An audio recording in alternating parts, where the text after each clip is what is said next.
Hi guys, and welcome back to my YouTube channel. So today's topic is um Korean culture, how I enjoy Korean culture. And let me reintroduce myself for if we have any new watchers. My name is Purdy. I'm an 18-year-old K-pop multi-stan from South Africa. And yeah, I've been a K-pop fan since like 2018. Yeah, just like 2018. Either way, I'm like a huge fan of like the Korean culture, the music, the traditions, the dance, the everything, the food, literally everything. So like yeah, let me tell you how I started enjoying Korean culture and then how I've progressed. So like basically around about 2018-ish, it was just like listening to music with my sister, like learning choreography and everything for fun. But like as like the years progressed, I started getting more involved and like getting more interested. Because I was like more interested, I started like looking into more things. Cause yeah, 2018 was when I started listening to K-pop, and like later on in the year, like towards the end of the year, I decided to like learn the writing system. I decided to learn Hangul, and like it was not a bad process. Actually, like it was really simple. It was like this video that promised to teach you in like one day, and it was like actually pretty helpful with like getting the basics in my head. But then like after I'd learned it, I didn't practice it, and like I didn't properly know how to like you know form the syllables. Yeah. Yeah, so like as time progressed, I started learning lyrics because like I'm low-key a vocalist. I really like singing. Like singing is a passion for me. And so like I started like taking time on like Saturdays and stuff like that to like properly sit down and learn lyrics like properly, and like work on my pronunciation and everything. Then obviously I started watching K-dramas, and it was just like such a fun experience really. And yeah, so around about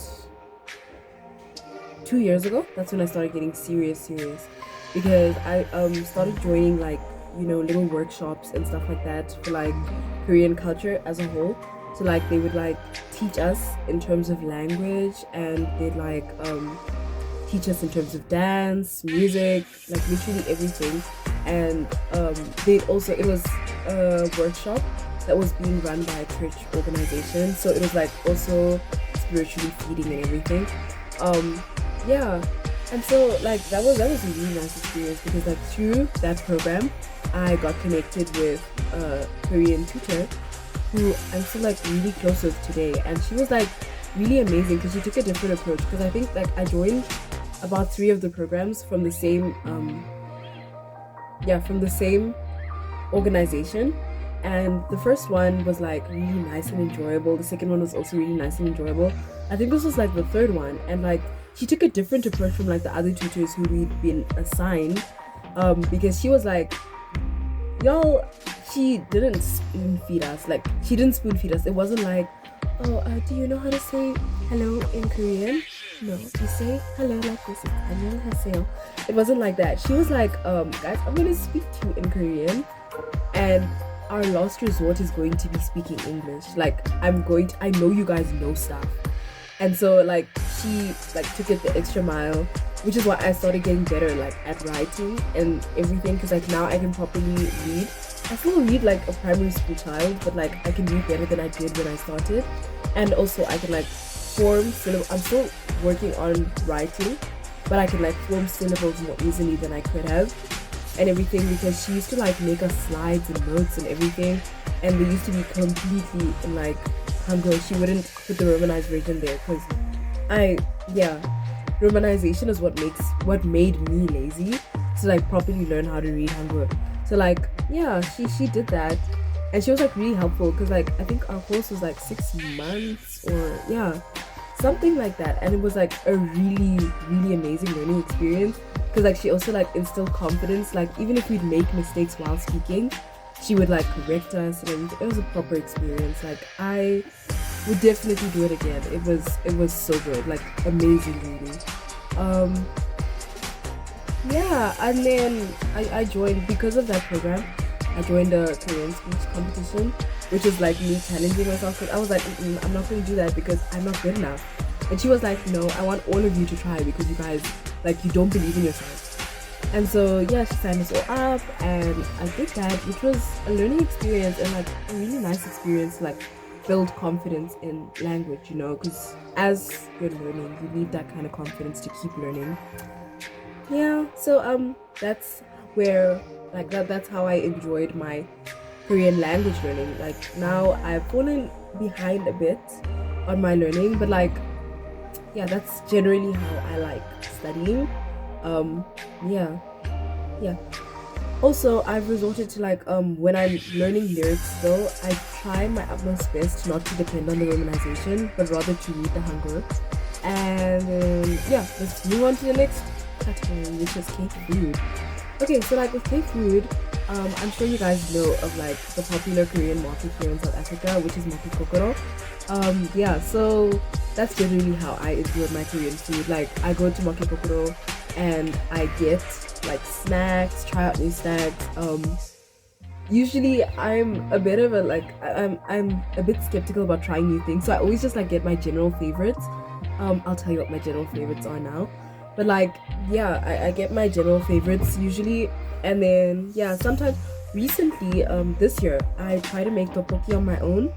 It was a strange experience because I tried it, and it was really good. Like they had a make it yourself kit at Makikokoro, which I got, and I made the tteokbokki, and it was really good. But like I had no reference, so I couldn't tell if I'd done it right. And then I went to a Korean restaurant like a month after I'd made it with my sister, and at the Korean restaurant we ordered tteokbokki and we tried it, and I felt like so proud of myself because I'd done it right. It tasted similar to what I'd made. So like yeah, you should definitely, like, if you haven't gone onto Makikokoro's website or you haven't been there in person, it's like an amazing experience. They've got like everything. It's so cool. Like my personal favorites would be so I like burdak, but there's certain flavors that I can stomach, and then there's certain flavors that are like a little lot too chili for me. So I really like bacon carbonara and cream carbonara. And recently, another favorite that I've added onto my list is K Rosé. It's really good. Like it's really good. Speaking of, there's another video I have of me reacting to K Rosé for the first time with my sister, and we also tried yakisoba. I think it was called yakisoba. I'll upload that soon, definitely. And yeah, that's basically how I enjoy K-food. Also, recently I joined the Chengwan Festival. Yeah, I was a participant in the Chengwan Festival. I performed there. It was a mind-blowing experience, and while we were there, they made us like I think it was kimbap and tteokbokki again, and it was mind-blowing. It was so good. Like it was so good. Yeah, another way to enjoy Korean culture is enjoying the music, and the way I enjoy the music is obviously just by listening to it and stuff, but like it's so much fun when you have a community of people to enjoy what you like with. So yeah, that's what I do. I enjoy Korean culture with fellow Korean, culture fans. Yeah, Korean culture fans. By like going to K-pop events. I've only been to a few because I was like always busy with school and everything. So like I barely ever had time to like, try things out, go to places and stuff. So like yeah, that's it's really amazing. Like going to K-pop events is the most amazing experience ever because I've met such amazing people through those events. I've seen such amazing performers. I've become like so motivated as a performer myself. And yeah, our K-pop community, like our K-culture community here in South Africa is absolutely amazing. Like everyone is so loving and kind and approachable and everything. It's truly amazing. Yeah. What else do I have to tell you? I think that's pretty much how I enjoy Korean culture, really. Yeah.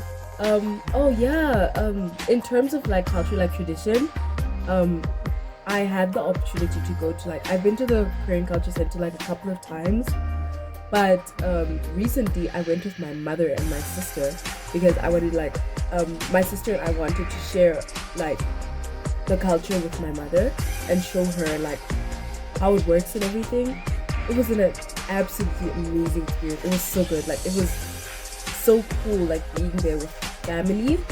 Yeah, because I usually like go alone and it's like always for like set purposes and stuff. But like while we were there, we got to see like all of the exhibitions. We got to see like all of the history. We got to see things on the history. We got to see art.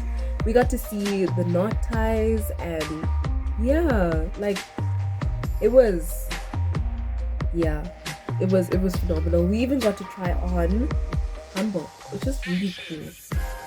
Yeah, so I think I've mentioned almost everything. If there's anything I didn't mention, I can't remember it right now. But like those are the major ways in which like I found to enjoy the Korean culture as a whole. Um Definitely if you want to like try delving into the Korean culture no into Korean culture, if you have access to the Korean Culture Center, like if it's close to you, you should definitely like look into joining their classes. They have taekwondo classes, they have cooking classes, they have K-pop dance classes, they have vocal classes, they have K-pop dance academy. It's yeah, they have like so many things for you to like enjoy what you like with other people who like the same things as you, because you know it's a bit of a hassle that we've had for a while now, like you know, being the odd one out because you're so interested in Korean culture. Yeah, so it's nice to meet other people with the same interest as you, you know, not feeling strange but like feeling like you fit in with people who are like you. So definitely, like if you're around Pretoria, or if you know, have access to Pretoria, definitely like check out the Korean Culture Center. You can go on their website, you can go on their Instagram, you can go anywhere and like check what um programs, what workshops, what events they're going to be having. And yeah, check those out. Anyway, thank you for watching my video and joining me today. It's been real, and I will see y'all again in my next video. Bye bye.